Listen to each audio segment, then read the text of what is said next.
les travaux du professeur Labesse sont une ressource inestimable. Je sais que Rahul et moi, on en a beaucoup profité, tous les deux. Au Québec, on ne dit pas joyeux anniversaire, on dit bonne fête. Donc, bonne fête, professeur Labesse. Okay, on to the math. So I'm going to talk about a consequence of endoscopy and about a sort of quantitative consequence of the endoscopic classification in the case of unitary groups. This is all joint work with Rahul, who is sitting right there. We put the preprint on the archive at some point in December. It's our only paper together, but if you're really having trouble finding it, it starts with the word statistics. Okay, so let me get started. So F will be a number field. Okay, I'll start pretty general to just talk about the problem, and then I'll focus on unitary groups. So F will be a number field. A will be its adels. Okay, I'll have completions FV. QV will be the size of the residue field, and OF will be the ring of integers of F. G over F reductive. And I'll be interested in the discrete spectrum of F. So disk of G of F mod G of A. Okay, this splits up as a sum of automorphic representations, each of which I'm going to factor throughout this talk many times into its infinite and finite parts. And the goal of this talk is to have a quantitative understanding of this description, so to sort of count the automorphic forms that show up. Of course, that can mean many things, so I'm going to specify what I'm saying. So, okay, I'll try to have on these boards the stuff that I don't want to erase. So the goal is a quantitative understanding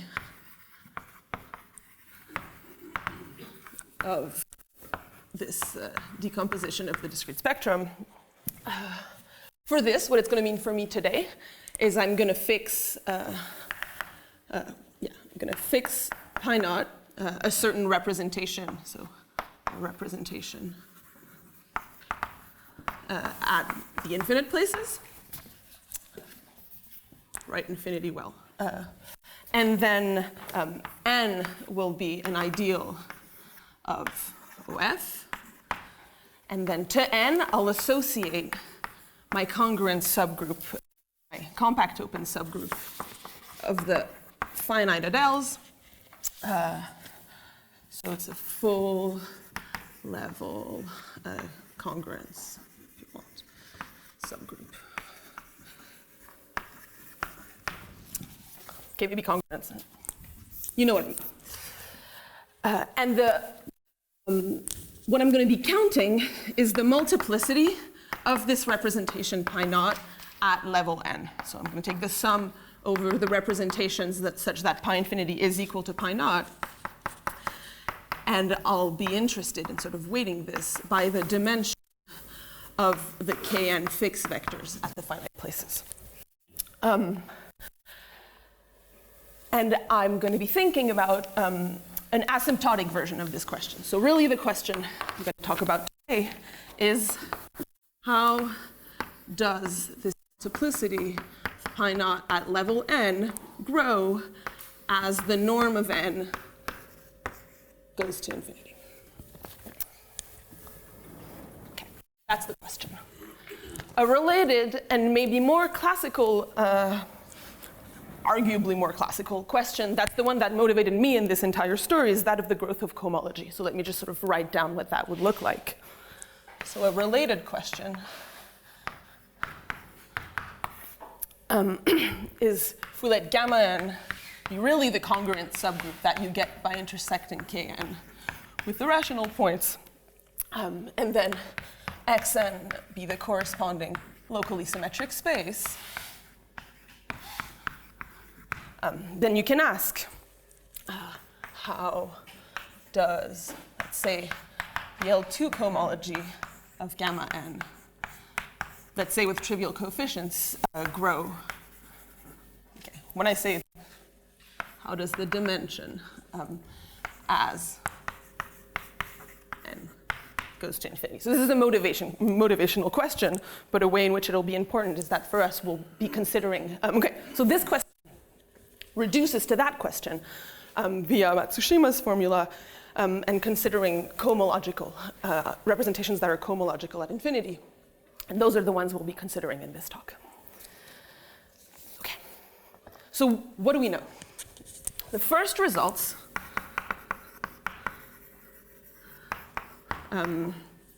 assuming G semi-simple and then gamma n co-compact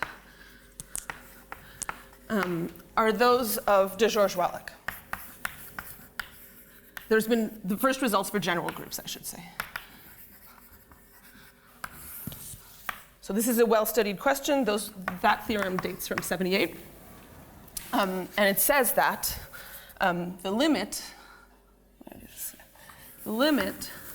as n goes to infinity of this multiplicity,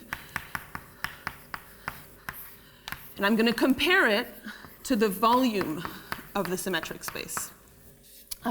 That's equal to, well, there's a sort of dichotomy that I want to sort of point out. So it's if pi naught the discrete series representations with the correct choices of Haar measure, et cetera, it's the formal degree of pi naught. And for any other representation, it's 0. So there's two behaviors, if you will, according to whether pi naught is discrete series or not. Okay. Since, okay, and maybe let me say before I move this, what does this volume grow like? This is going to be my grows at the same rate as the norm of n to the dimension of G. I guess here G is semi-simple, so it's really the dimension of G. So these are two different things. Okay, and there's been a lot of work on this question since this result of de George-Wallach. So there's been many results since. Let me only sort of mention work of Delorme, Lozel, Savin, Finnis, Lapid, Mueller. And sort of extending this, first getting rid of this co-compact assumption, and second, really more than just the convergence for discrete series, having sort of this counting measure converge to the Plancherel measure. And for discrete series, the state of the art is this result of Shin-Templier. So they give an error term. So here we have no error term, right? We just have a limit. But they give an error term. So they get an asymptotic with error term in both the weight, which I won't talk about at all, and level. And from this asymptotic, they deduce a sadotate distribution with equidistribution in families. So what do I mean by that? Well, sadotate your sampling, so you're sampling Satake parameters at an increasing number of places. Well, you're also going to let the level grow faster than the number of places you're sampling and sort of get a sadotate result on average for the automorphic forms you're seeing as the level grows. Okay, so that's what I want to say about discrete series. We will have nothing to say about tempered non-discrete series representations. But the question I want to talk about today is if pi naught is non-tempered, okay, so the multiplicity grows sublinearly in the volume, can we be more precise? So can we find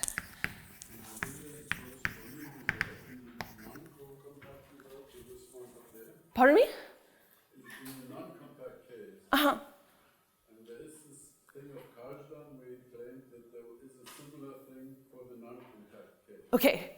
Is that true now? I mean, is it true now? I'm sure you would know this better than me. My result, Michael. I agree, you proved a weakened version of this. Yeah, except the right constant. And then the next people give the right constant. Okay. Yeah, so it's true. So Karlstein's thing is true now. Karlstein did not give a proof. I know, but Karlstein's assertion is now a theorem. Yeah, sure. Yes. If you listened to my presentation at the beginning of the month, you would have heard that it was done in 1983. I welcome audience I welcome audience participation, including to prove theorems. Okay, but I'm going to talk about non-tempered representations. So can we find, let me call it delta of pi naught, such that, can we give a precise asymptotic for non-tempered representation? So m naught of pi n grows like the volume of the symmetric space to this delta of pi naught, which will necessarily be some number between 0 and 1. Okay, now if we were in a world where the naive Ramanujan conjecture were true, this would be an easy question. The answer would be yes, delta is 0, because there would be no non-tempered representations. But of course there are non-tempered representations. But there's this idea which is formalized in a conjecture of Sarnak and Shui, that the more non-tempered the representation is, the more rare it should be. Ramanujan should be asymptotically true in a sort of measure at level n, the volume to 2 over p of pi naught plus epsilon, so there's constants in epsilon here. It's the failure to be discrete series. So it's the smallest p, p greater than 2, such that the k-finite matrix coefficients of pi naught are p integrable. If you look at discrete series, in fact, if you look at tempered representations, then p of pi is equal to 2. And then at the other extreme, if you look at characters, or say even the trivial characters, then those are only in L infinity. And so what this conjecture suggests is to correct the rate of growth by that quantity and really to interpolate between these two extreme cases. There's been progress on this conjecture. In fact, like this summer has been a very exciting summer for this conjecture. So let me say, sort of recently, Blomer, together with work of Jana and Camber, proved it for SLN for Q square free. For them n square free, I guess. And there's also, I should say in this talk, there's 3 papers that really were of great importance to us to sort of motivate us and they were the inspiration. One of them is this paper of Shin Templier. The second one is this paper of Marshall Shin, so who proved it for cohomological representations of U and 1. I'll talk a little bit more about what they prove later in the talk. So yeah, those are sort of two instances where we know this Sarnak-Shui conjecture. Okay. That's all I have to say about that. Great. Okay, let me see if I can do that. Nope. In Canada, we mostly play hockey, but we also play this sport called curling. And this feels a lot like vertical curling. Okay, so what we're going to do, I'm going to tell you about our theorem in a second, but since this is a very endoscopically literate audience, I'm going to give a version of our theorem which is closer than what we actually prove than to sort of the corollaries. And for that, I just need to give you the coarsest reminder on the endoscopic classification. So from now on, we're going to have G be an honest unitary group. Then the endoscopic classification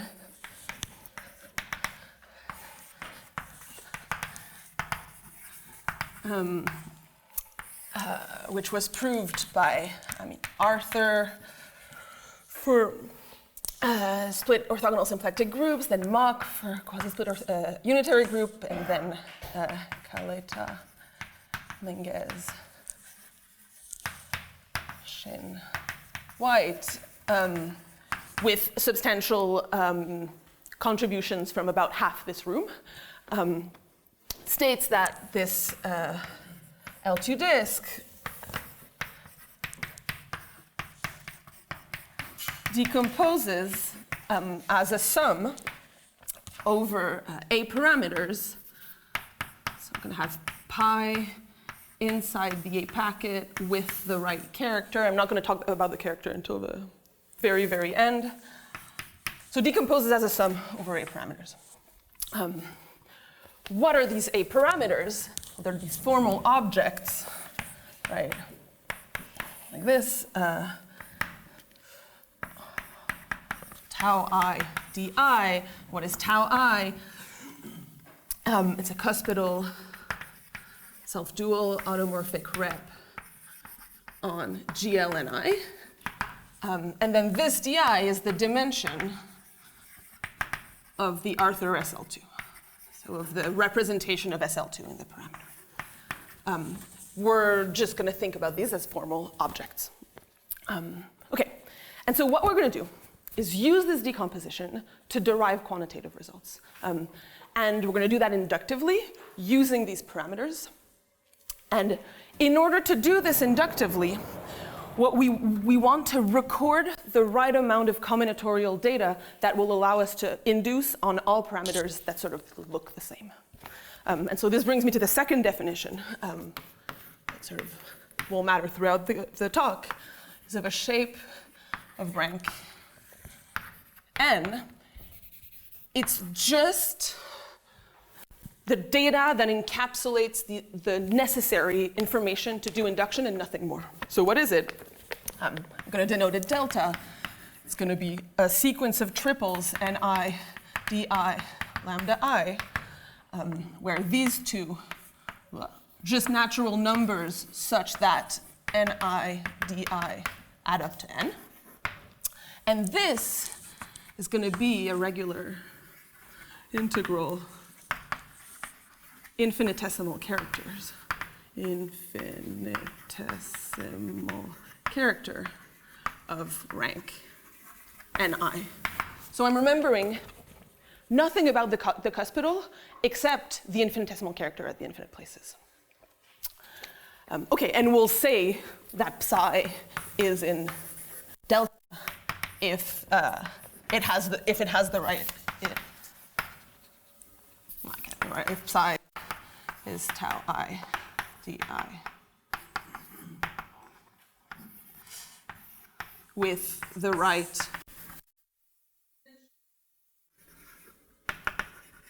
and infinitesimal character. Okay, and I'm going to write down one example of a shape just to give you an idea. Okay, what's a shape? For example, the shape that will contain all representations that are literally come from a single cuspidal of GLN with a single infinitesimal character. I'm going to have a special name. I'm going to call it sigma lambda. So that will be sort of n1 lambda. That would be an example of what a shape is. Okay, what are the properties of this shape? I'm going to run out of space, so I'm going to make the move.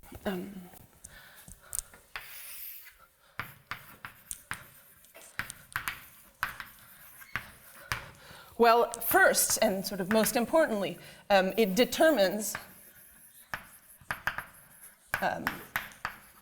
the parameter at infinity.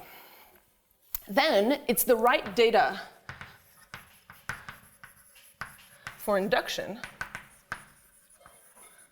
So sort of to use endoscopy for induction. For a given pi naught, well, it corresponds to only finitely many shapes. So once you have this information about the shapes, you can sort of parlay it into information about a single representation pi naught by taking the max over all shapes, for example. And this is a little more iffy, but I'm going to say it for intuition. It encodes the smallest group, I'm going to call it G of delta, such that sort of pi in pi psi for psi in delta come from sort of, come from discrete series at infinity representations on G delta via functoriality. We don't make this precise, this is just intuition. So it sort of remembers a group, G delta. That group is not necessarily an endoscopic group, it's just a smaller group. I'm hesitant, but I'll be bold. Like, maybe this is related to this word primitive that Professor Arthur was using. Okay, this shape, it is not a concept that we came up with. The third important result that really inspired our techniques is Olivier Taiby's thesis, in which he used exactly this data to compute exact dimensions of automorphic forms at low level. In fact, I hear that about a year ago, maybe a little bit more, Rahul and Olivier were both here for another conference. And on the Wednesday afternoon walk, Olivier explained to Rahul why this was the right data for induction. And then Rahul came back and was like, this is the right data for induction. So I hope that everyone who went on the walk Tuesday, no pressure, but I hope that you had a productive conversation. You'll be back in a year to talk about the work.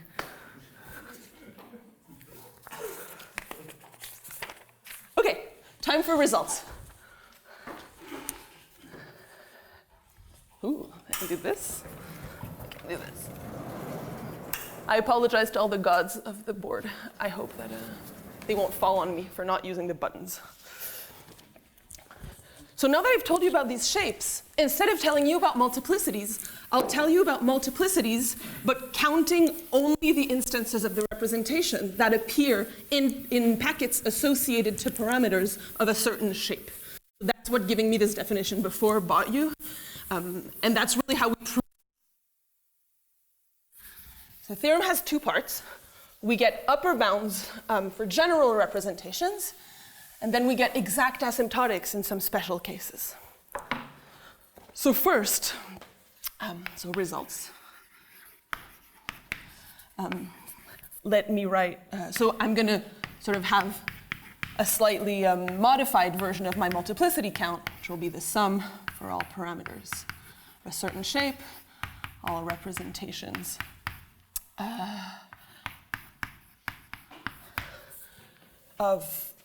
and then such that pi infinity is the one I want,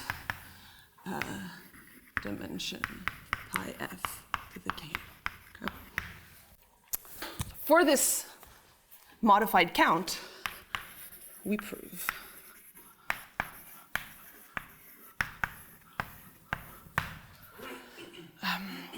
okay, so let EBCM, E over F, sorry, be a CM extension.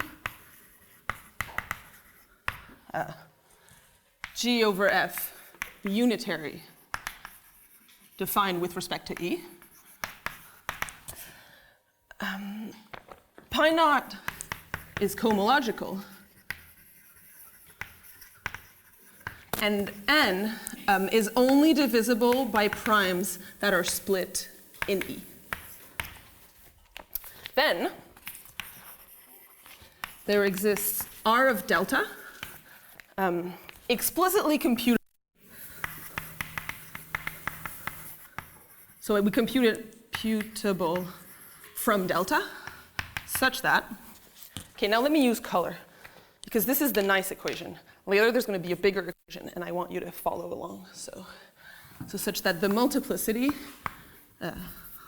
the delta multiplicity of pi naught at level n,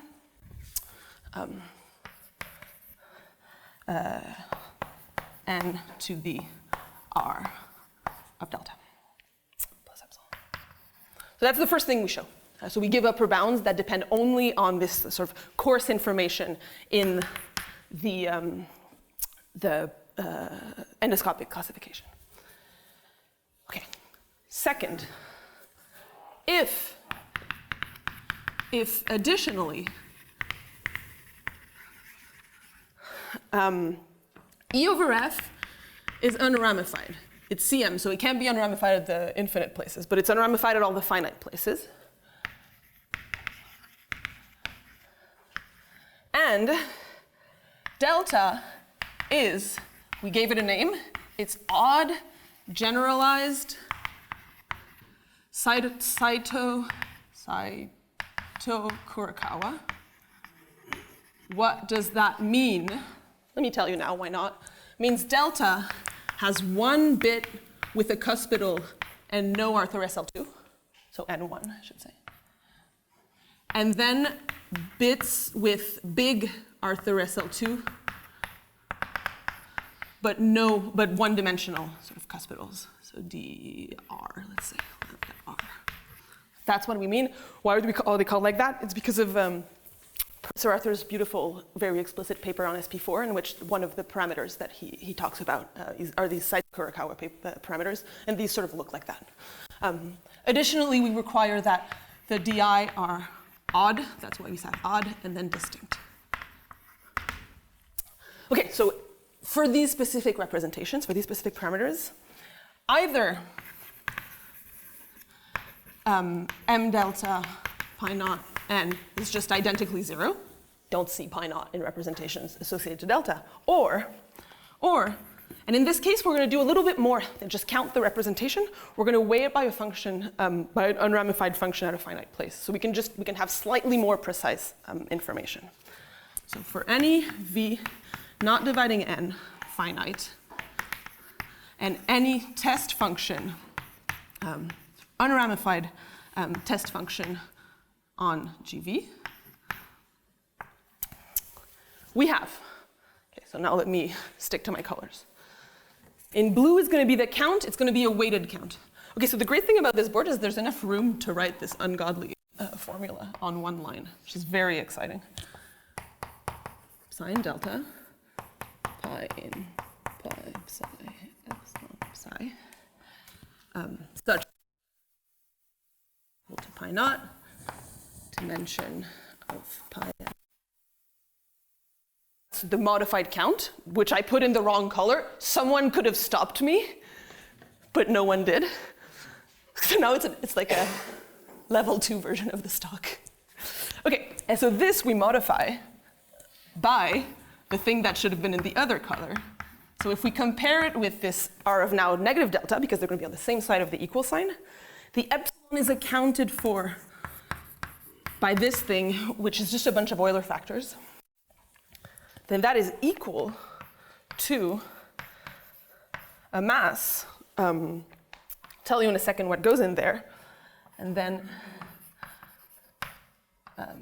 a contribution of our unramified test function plus an error term.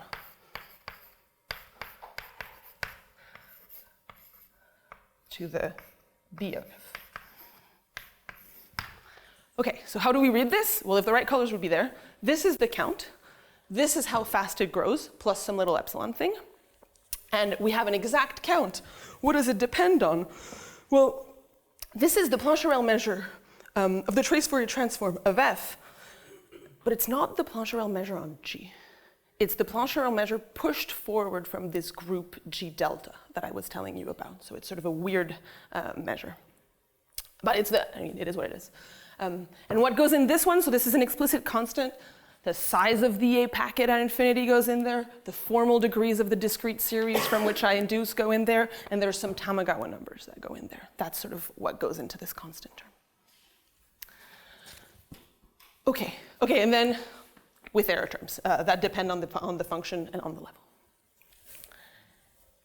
Any questions? I'm going to have a sip of water now that I've stated my main theorem.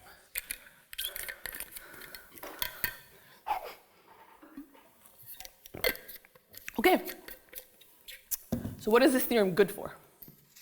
I'm now going to tell you about some corollaries. Yes? It seems to make sense for me if capital A is larger than Yes. R delta. No? Yes, yeah. Yes. That's the case. Yeah, that's the case. Okay. Yeah. Yes. Well, no, because there's a negative A. So this is quite small, in fact. Yeah, but this is growing too. Well, this is like 1 on the left hand side. Exactly. Or A is positive. Yeah, exactly. Yeah. A is explicit? A is positive. A is explicit? No. Yeah, so it's the A imported from Shintemplier. Okay. Okay, curling again. It's gonna go too hard.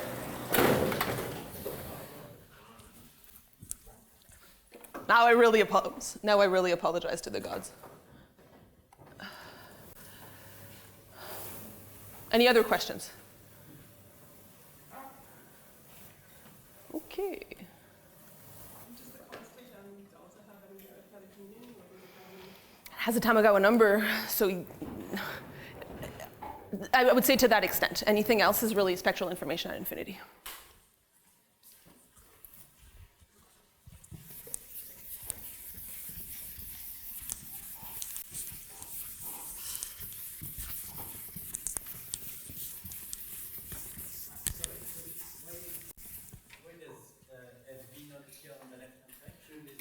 Did I forget it? Ah, shit. Again, could you not have told me this before I sent the board up? Yeah, of course. Thank you.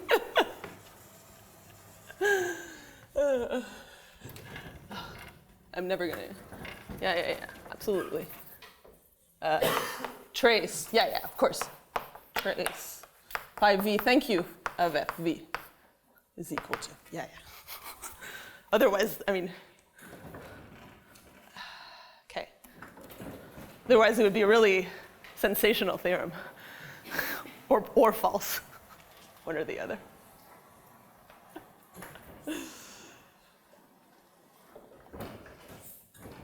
Okay, let me continue. Okay, so what can we prove from this? Well, first, said that sort of the name of the game was the Sarnak-Shue conjecture.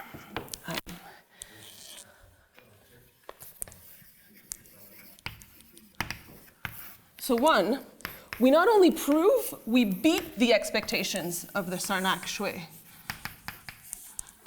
conjecture for pi naught cohomological and split level. Except for one representation. Maybe there's a family in the infinitesimal character, but there's a single representation, the one corresponding to the shape 2,2 on the group U22 at infinity, for which the bounds we get are not good enough to beat the Sarnak-Shue conjecture. So for all other ranks, forms at infinity, shapes, etc., we're good. There's this one representation. Second, we get cohomological.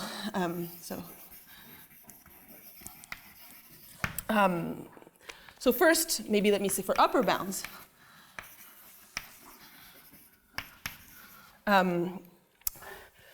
Let's just, for simplicity, have gamma n be inside of u n minus a co-compact. Then there exists r depending on n, I, and a, such that the dimension of hi gamma n, I'm going to put c, but again, you can put sort of a fine dimensional coefficient, grows almost as fast up to n to the r N, I, and A. Okay, I've been telling you I have these explicit R that I can compute, blah, blah, blah. Let me give you one example. The example is not even our example. It's the example of Marshall-Shin. So for example, what Marshall-Shin proved, and what we recover, is that if A equals 1, so in this case you're in UN minus 1, 1, then the R of I n 1, if you want, is just equal to n times I. So you see, the smaller the degree of cohomology, the more non-tempered the representation, the fewer cohomology you see as you go up there. And here I'm always imagining that my degree I is below the middle degree of cohomology. Sort of I use Poincaré duality to reach the top degrees. Why don't I tell us what we compute? Because the expressions, they're quadratic expressions in the data of the shape, but they get increasingly gnarly very, very fast. Okay, so Marshall-Shin, they prove upper bounds. We also get lower bounds from these explicit computations for generalized Sato-Kurokawa shapes. For example, again, here's just a sample theorem. We show that Marshall-Shin is sharp if I is congruent to n minus 1 mod 2. So sort of for half of their degrees of cohomology, that comes from the odd that keeps showing up in this odd GSK. We can show that Marshall-Shin is sharp, so we sort of create towers in which the growth of cohomology is as big as they expected it was.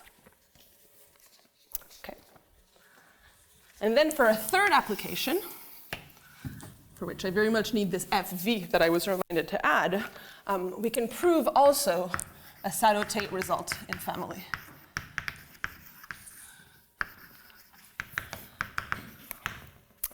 Okay, so delta is going to be GSK, pi naught is in delta, which means that pi naught is in pipe psi for pipe psi in delta. We're going to sample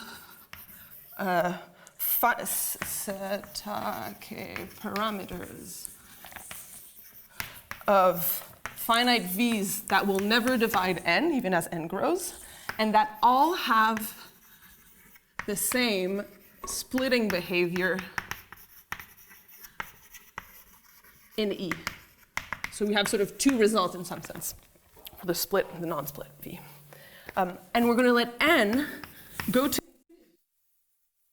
term is rigged, n has to go to infinity faster than any power of the product of the sizes of the residue field at V. So we have to imagine sort of n going to infinity sort of exponentially fast as compared to the Satake parameters. Then what we show is that the Satake parameters equidistribute on average according to a measure, which I'll call mu Sato-Tate G of delta. What is it? Well, it's the Sato-Tate measure that sort of is pushed forward again to G, or to G hat really, from this group G of delta. So in this case, since I'm in this GSK case where I've written the shape explicitly somewhere, it's just U n1 times U products I of U1. That's the group somehow. There's a sort of natural Sato-Tate measure for that group. It gets pushed forward to G. And the Satake parameters over representations with pi naught infinity belonging to that shape equidistribute according to this as the level goes to infinity very, very fast. So I'm taking the average. Okay. That's the end for the results. There's questions on the results. Now I'm going to tell you how we prove this. Yeah? So with this last application, did you fix the finite set of v's not dividing n? Well, I did. Yeah, I'm saying I'm sampling. So sort of I'm putting more and more v's in the, sort of two things are growing at the same time. The numbers of V's that I'm sampling, if I want a sadotate result, and then N, and let me make them completely disjoint for the entire like limiting process. Does that make sense? So it's already interesting to show a single V. How the set of parameters distribute. Well, no, right? You sort of look at them as V grows. No? Yeah. Yeah. Okay, well, we can talk about it later. Quick question. Yeah? I'm trying to understand the notation, but where in this equidistribution do the non-tempered Satake parameters show? Can you be more precise? Like, I mean, okay, so the Satake parameters, maybe I should say of pi equals pi naught with pi f in pi psi associated to psi in delta at level n as n grows.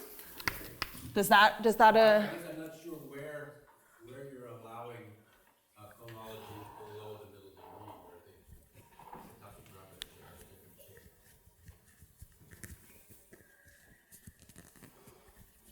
I'm not sure I understand the notation. Yeah. But those are two different. Well, they're two different results. Of course, you can think of them together. But we can take, for example, let's say you're in this Marshall-Shen situation. You have a big rank unitary group. You're looking at the representations that contribute to H1.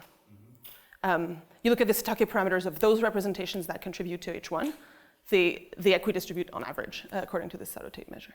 So the level grows, and then you also let the prime grow. You sort of look at the set of primes increase, I guess.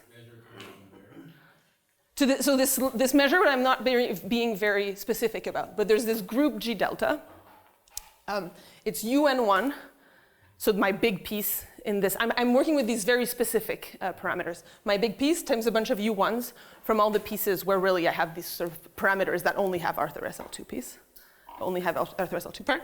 This group, it looks like it's only determined by the sort of first entry of the shape, but really sort of the map of the dual group into LG is determined by the entire shape. Sort of these DIs will matter sort of how, and that map of dual groups induces a push forward of Satake parameters, of conjugacy classes. And that the natural sadotate measure on that group pushes forward to a measure for G, and that's the measure I'm talking about.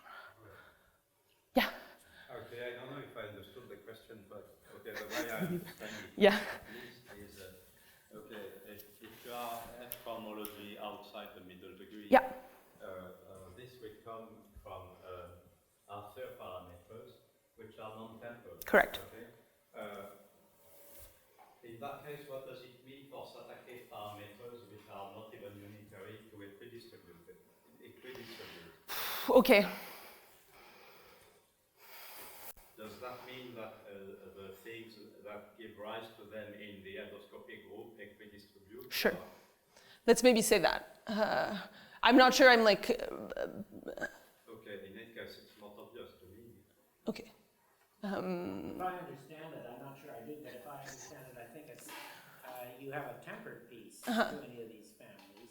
Yes. It's a qualitative bunch of tempered representations. That's the data, the endoscopic data Yeah. of the endoscopic group. Yeah. That's right. And then it would be those things that would... That you apply sadotate. Yeah. Yes, that's what I would imagine. Yeah, so G delta is a push forward. G delta is not supported on the Satake parameters that give you the representations, right? Because it's pushed forward with this SL2 included. So. Okay. I think we'll continue.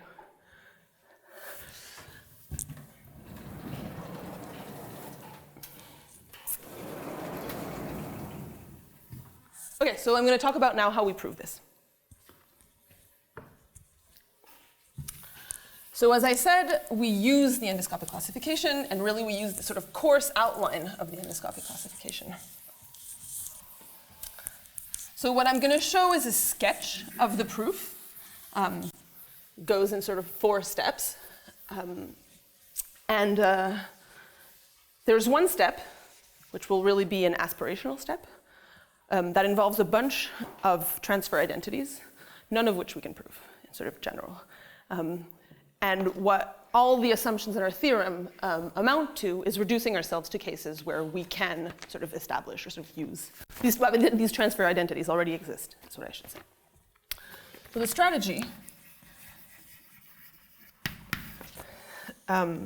is inductive.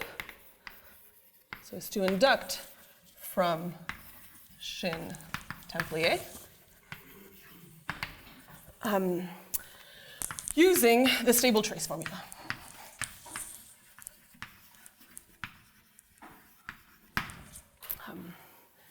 So the first step will be to write a trace. The second will be to stabilize it.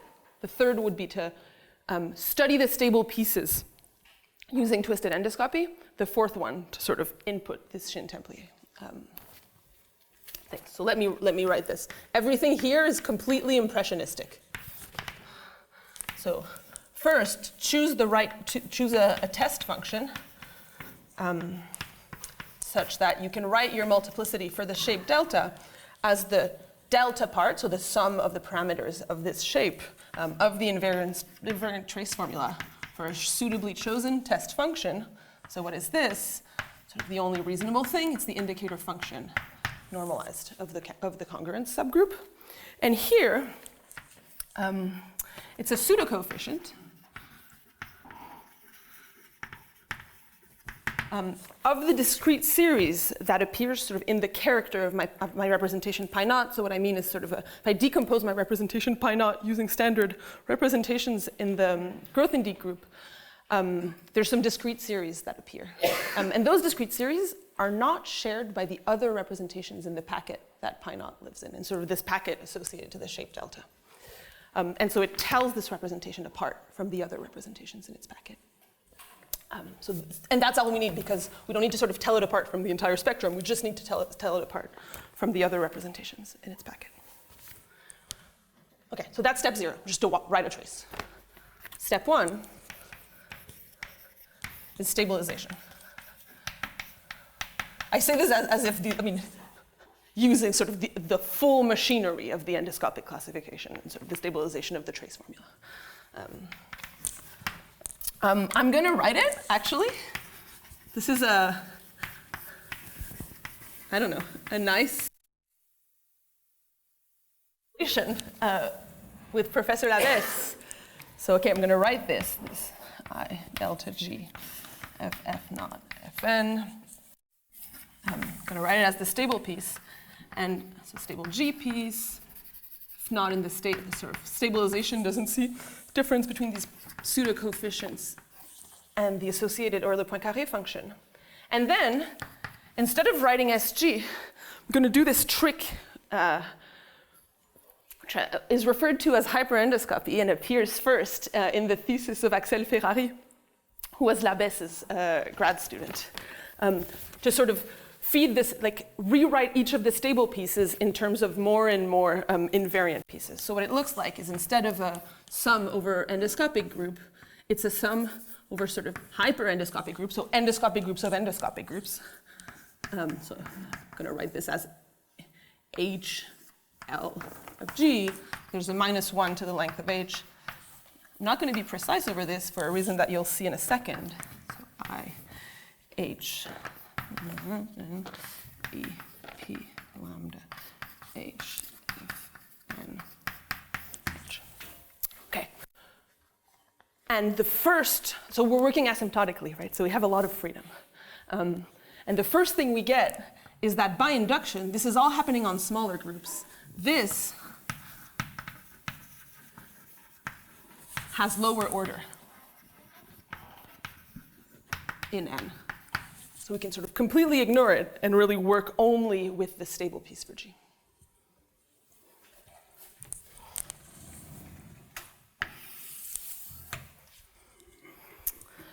Okay, the step 2, which is really the main, and as I said, dream step,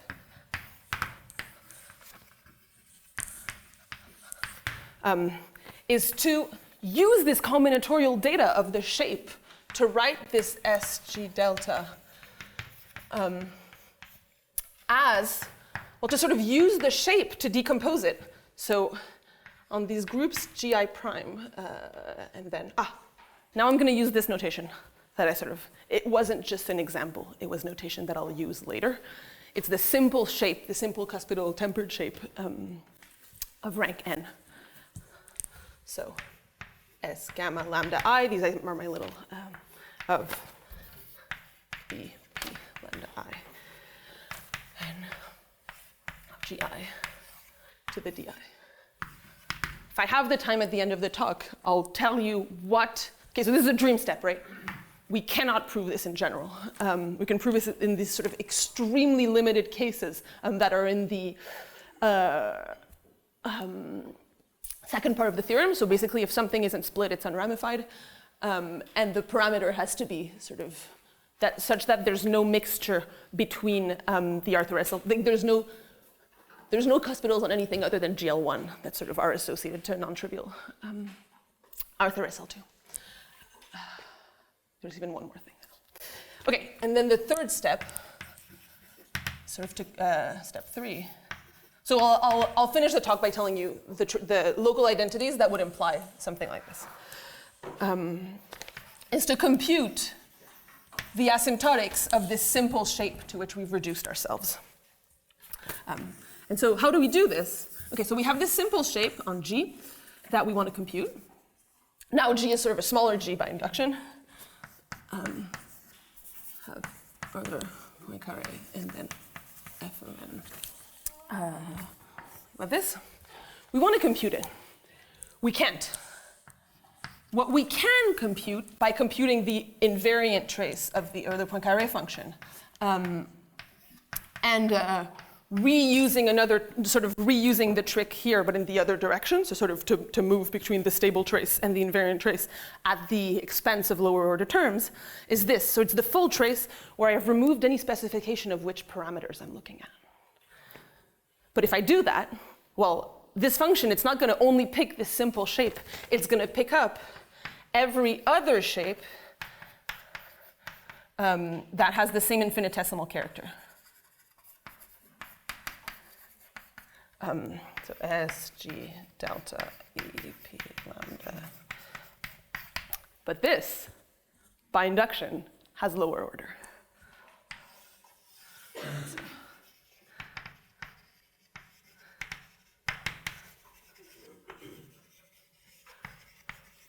So I use this to compute the simple shapes, then I use the simple shapes to build up these sort of more complicated shapes. Then for the more complicated shapes, it's equal. Ooh, I switched these here. It's equal to the invariant trace, and then the invariant trace is my multiplicity. So that's the outline of the argument. Okay, and I'll finish by telling you. Okay, so as I said, this we can't do, but I'll tell you what we need, because I have a hope that if someone can prove them, they're in this room.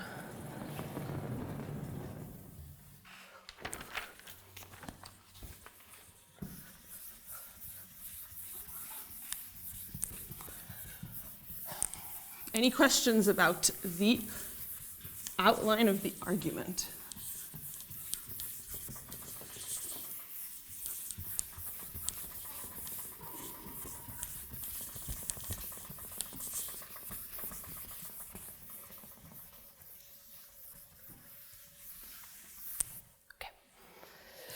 Okay, so let me just say, I'm going to use step 3, what we need. Or is it 2? Yeah, it's 2, sorry. Step 2, what we need.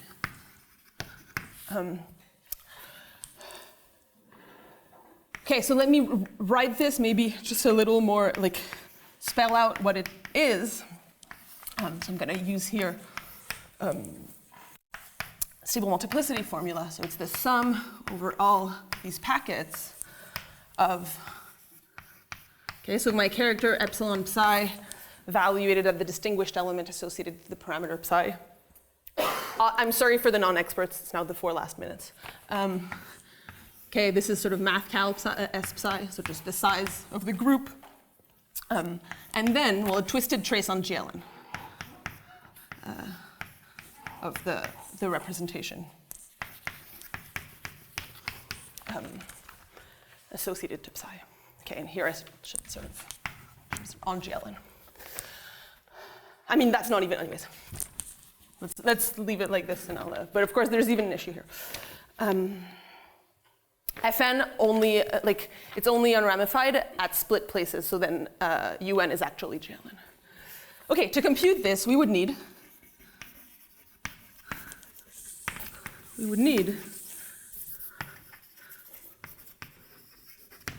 two local identities. One of them, I'll state in generality. So one of them is spectral stable transfer. So what would it be? It would be sort of given a test function fv, twisted, on the twisted GLN, then there exists fiv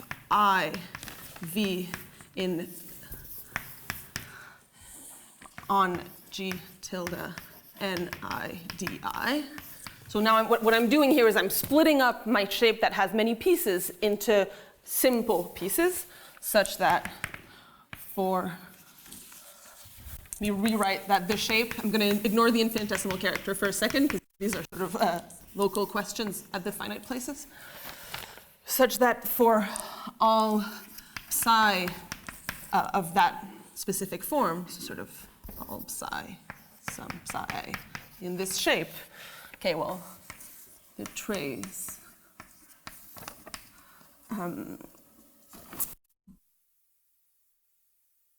v would be equal to, so if I can sort of factor out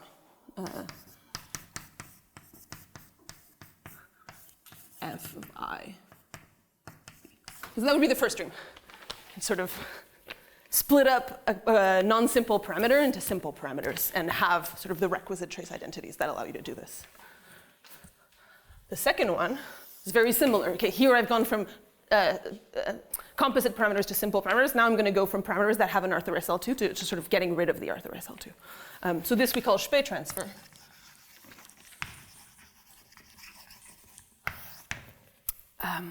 And then, okay, so it reads for FV test function on GV sort of ND. And there exists an F prime V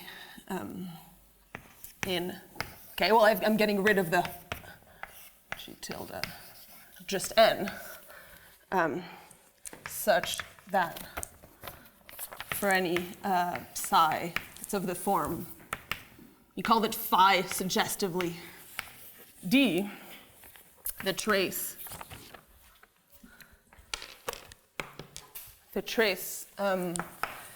of V sort of associated this psi D. I can go to find the transfer that allows me to get rid of the Arthur SL2. So sort of pi tilde of psi. Should be V, okay, great. To the D. These two identities would give us what we want, plus epsilon.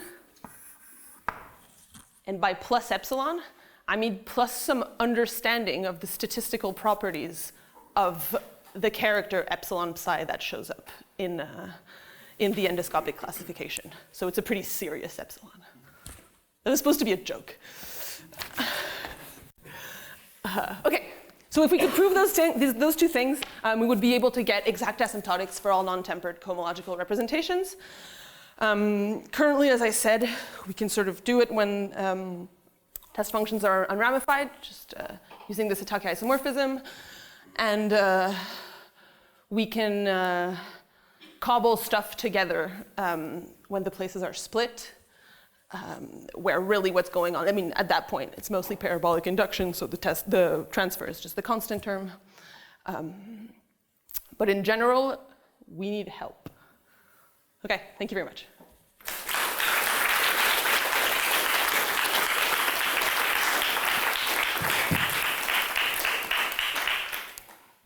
Are there any questions for our speaker?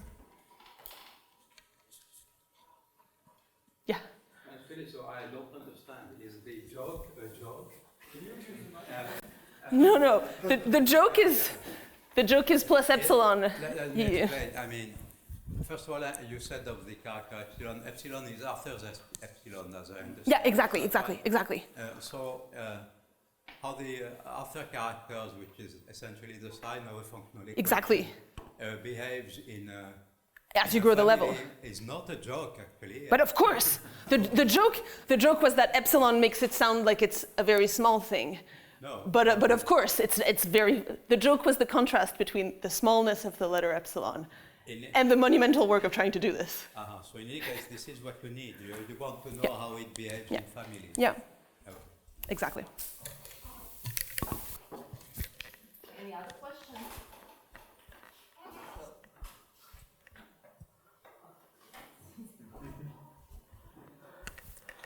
Thanks. In step 1, how do you control the transfer of f of n?